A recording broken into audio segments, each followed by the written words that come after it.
crashed it 11 times in 1 year. In 10 years' time, you'll think that's the best thing I've done.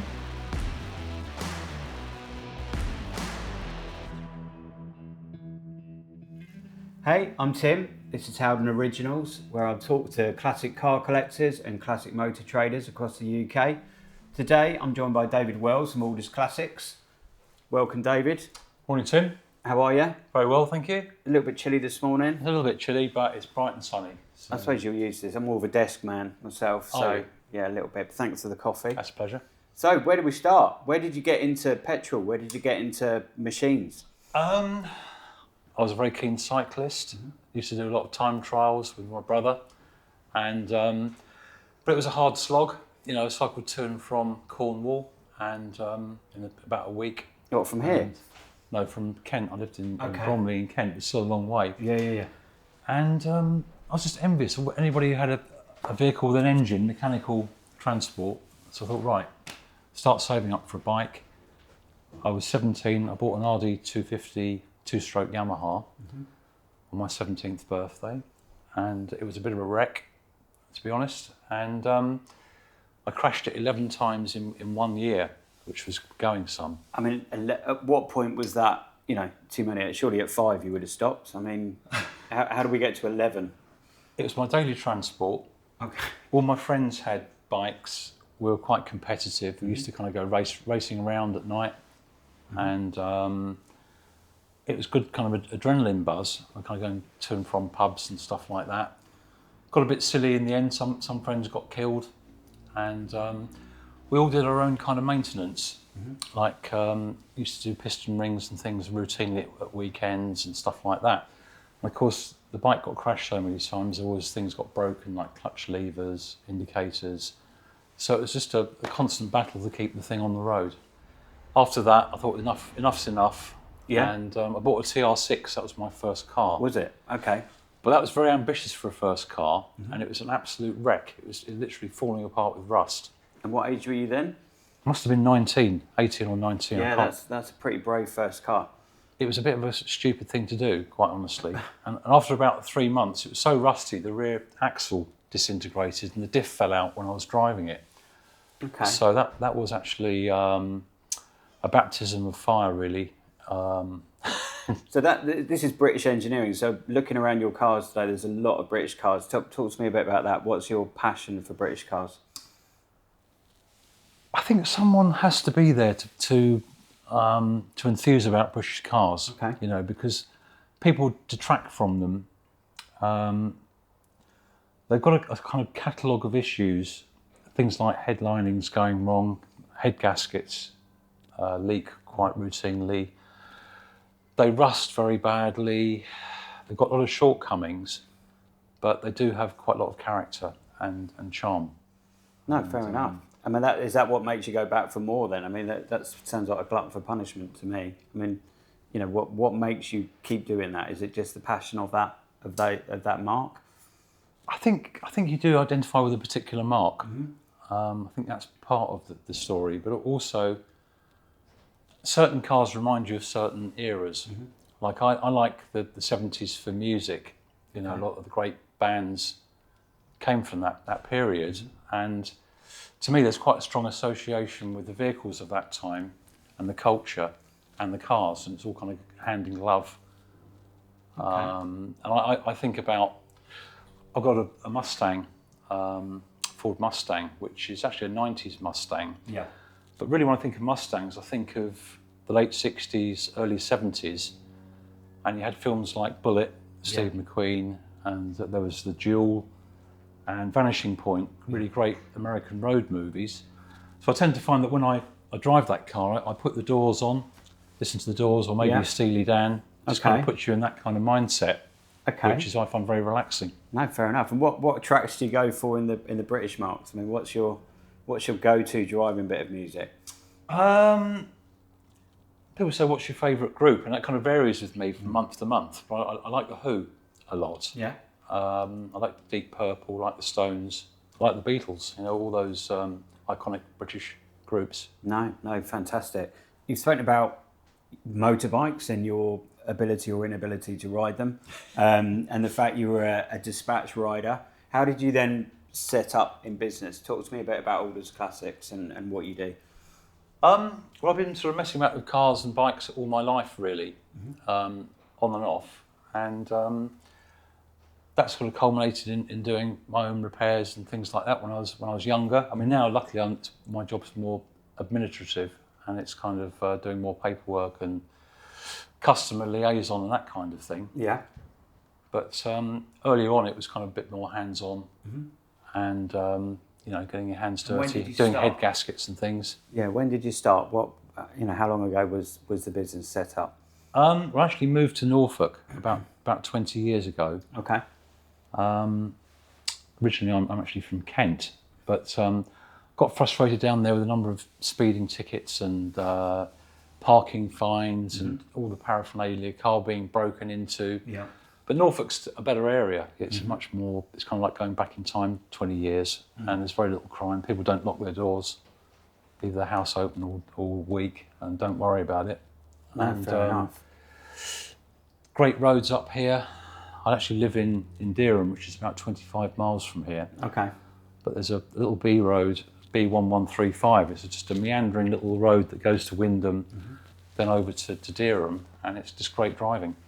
Love it. Fantastic. And did you go on the bikes on that sometimes, or is it I mainly actually cars? cycle. I got back into cycling again. So if I feel up to it, I do a 50-mile ride from home to work, back home.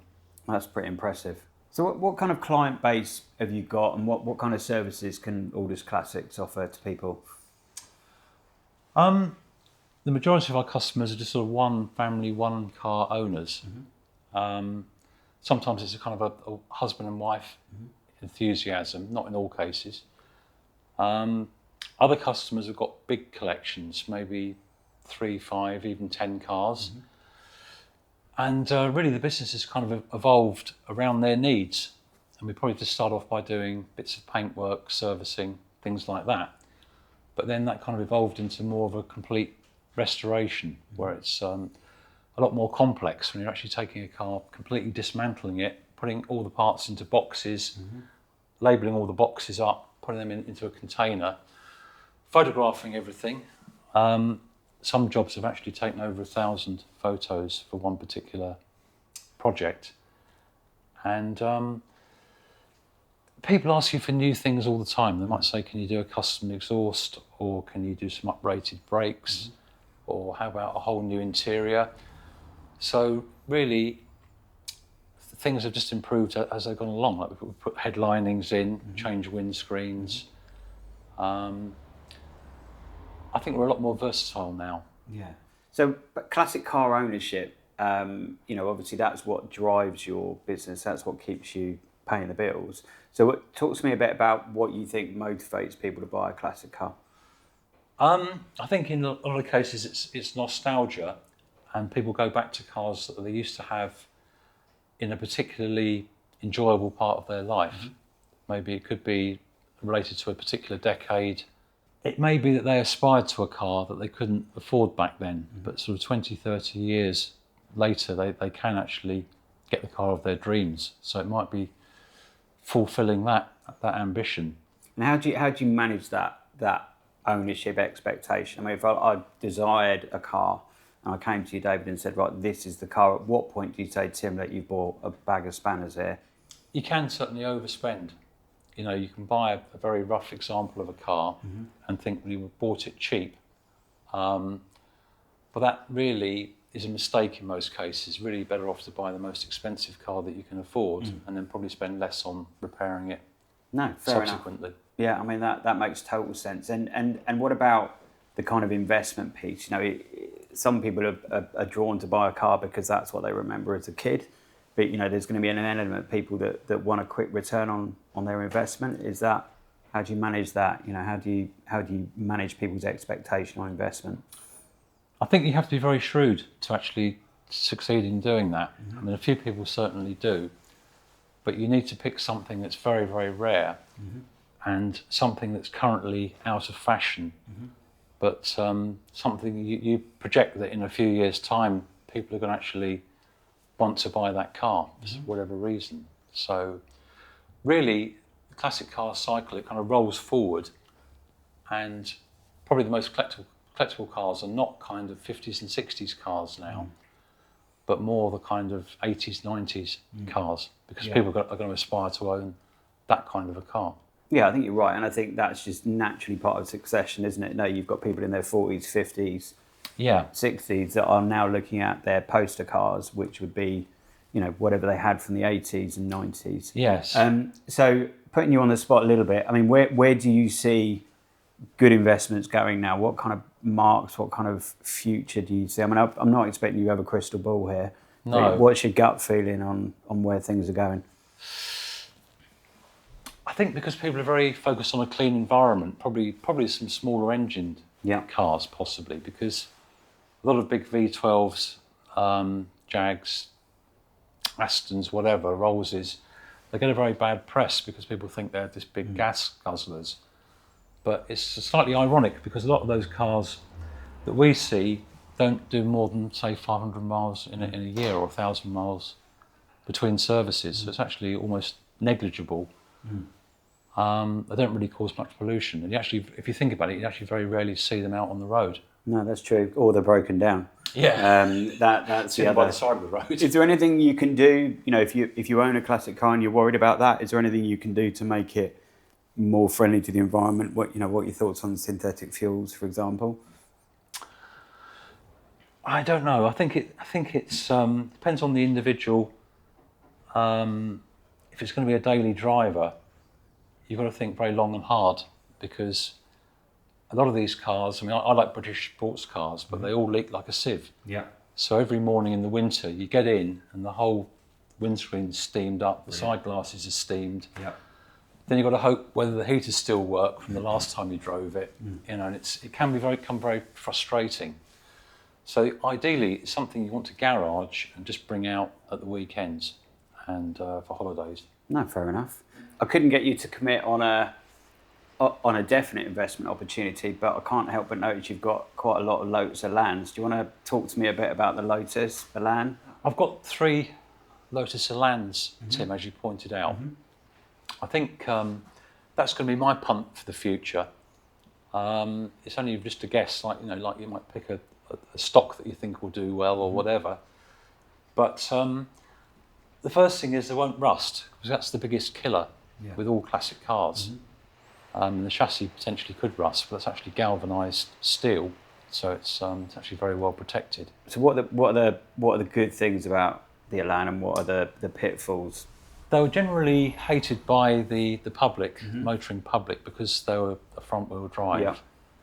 But the handling was exceptional. It's probably the best front-wheel drive handling car, maybe of all time, certainly of that era. Okay. Because they had a very sophisticated front axle and suspension, and it wasn't prone to torque steer and wheel spin like most kind of hot hatch type front-wheel drive. So it's quite a different experience to drive it. And I think it's actually quite aesthetic. But on the downside, the roof tends to leak very badly, like all British sports cars. Yeah. And we're actually pioneering a method of making a fiberglass roof to substitute the original soft top. So we want to actually try and produce a car that is completely watertight. So you're taking the soft top off and replacing it, or is the shell going on top of it? It'll still be there. Okay. It'll live under the top plastic tonneau cover at the back. But I think in more cases than not, it'll actually be a full-time permanent roof. Might make it more usable. I mean, certainly it's raining today. Yeah. Our film crew are outside getting wet, which is kind of funny. Yeah. So talk to me a bit about cars that you don't like then. I mean, without naming and shaming and us getting involved in legal disputes, what's an absolute rotter for you to work on particularly, and one that you'd avoid? I think in some ways the worst cars are the ones that are really terminally rusted. And the problem there is it's kind of, you get the obvious things that you can see on the outside, like around the wheel arches and the bottoms of the doors, the sills. But when you kind of investigate further, you find big sections of, certainly the floors rot in a lot of old Jags, for instance. which is complex to sort out because you can't necessarily buy the panels anymore. So you have to cut out the rust, and then you have to fabricate new panels to replace the rusted areas, which is all doable, but it's quite time consuming. There's lots of panel beating, cutting, welding, fabricating, and it gets very, very expensive. And you can find in some cases that the rust actually goes right into the bulkhead and things like balances, and it's really affecting the integrity of the actual body. So those jobs become very time consuming, very, very expensive from the customer's point of view. And sometimes they're disappointed because they might have bought a car that they thought they had aspirations that it could be brought back to its original condition, but probably unrealistic in some cases, unless it's something very, very rare. You know, if you get lucky enough to find a Jaguar C-Type, then you know the sky's the limit. But if it's just an E-Type or an XJS or something like that, you can very quickly overspend, and then the customer gets frustrated that all of a sudden he's spending more than the car's actually going to be worth. But that's just about that passion again, isn't it? I think It that's is. ultimately what drives classic car ownership. Exactly, and some people just don't care. They don't really care what the cost is. It's oblivious. And as long as that car comes back to how they want it, they're not too perturbed. It keeps you in business as well. It does. David, it's been an absolute pleasure to chat to you Likewise. today. And we're dry and warm, unlike the film crew here. So Howden Originals have brought this to you today. It's been great. Thanks a lot. Been a pleasure. Cheers, Tim. Cheers.